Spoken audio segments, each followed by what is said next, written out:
All right, so in this video, I will be going over some of the settings for the Midiverb 4,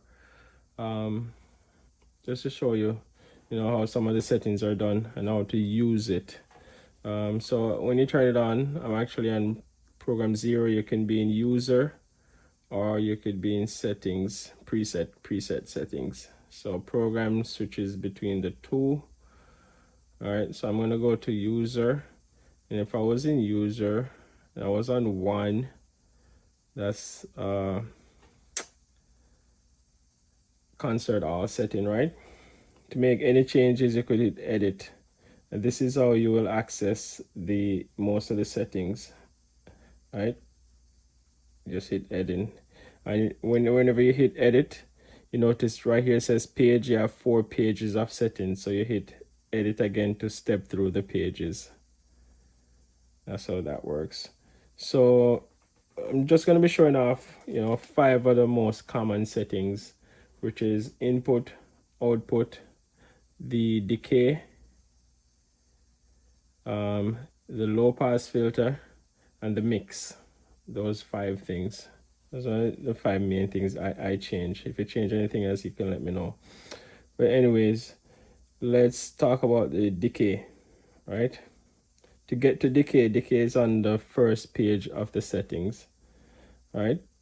And it's in bank A. If you notice, this one is flashing, so and it says A underneath it. That's where the setting is. So if you change the jog wheel, you'll be adjusting it.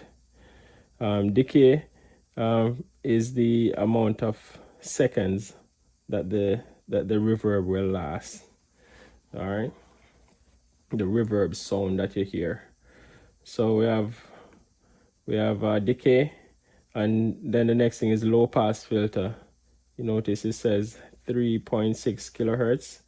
That's the low pass filter cutoff, and it's in bank B. So you press B to get to it. Okay, and now it's flashing there. You can use a jog wheel to make any changes you want. I tried changing P-mix. I don't really hear any effect there. So the next thing I'll show is the mix.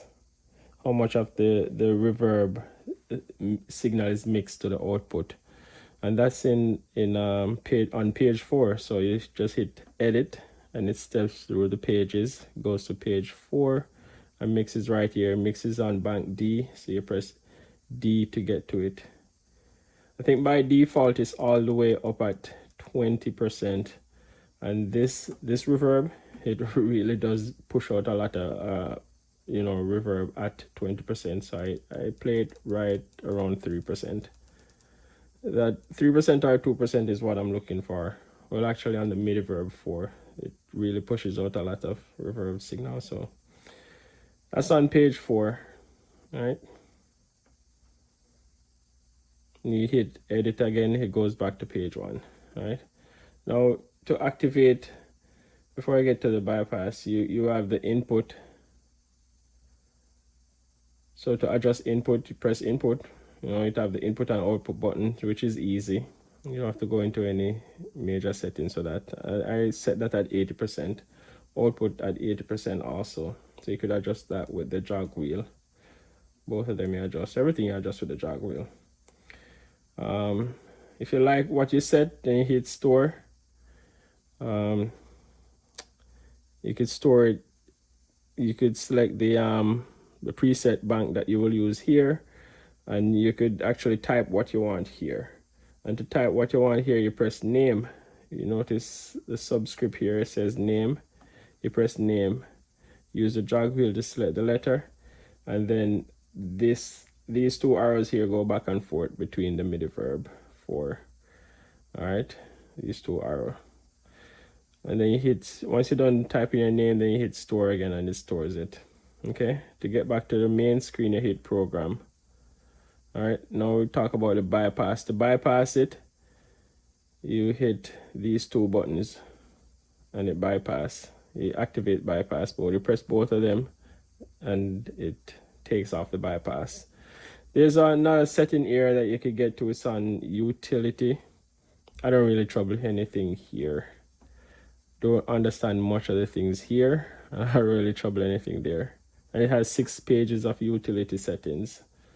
So you hit edit steps through the pages, go back to program, takes you back to the main screen. And that's it. So I'll play some music.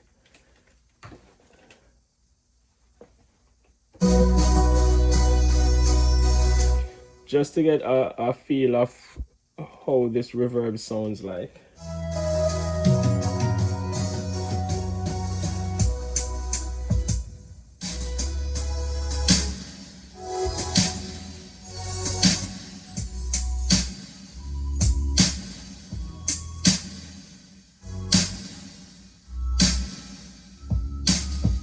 And that's what I look for in a reverb, you know, that reverb after the snare.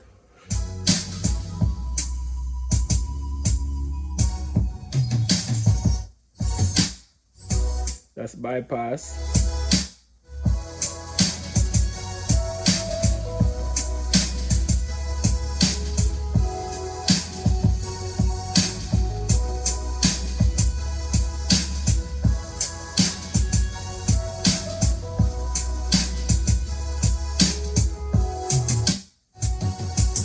A 0% mix.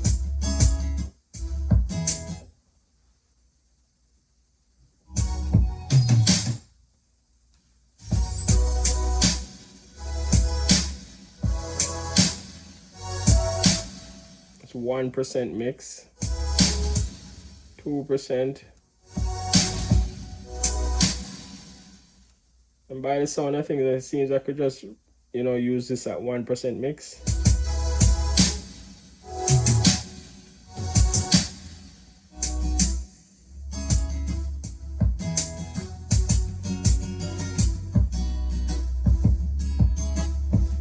All right, that's it for the settings. Hit program, go back to your main screen.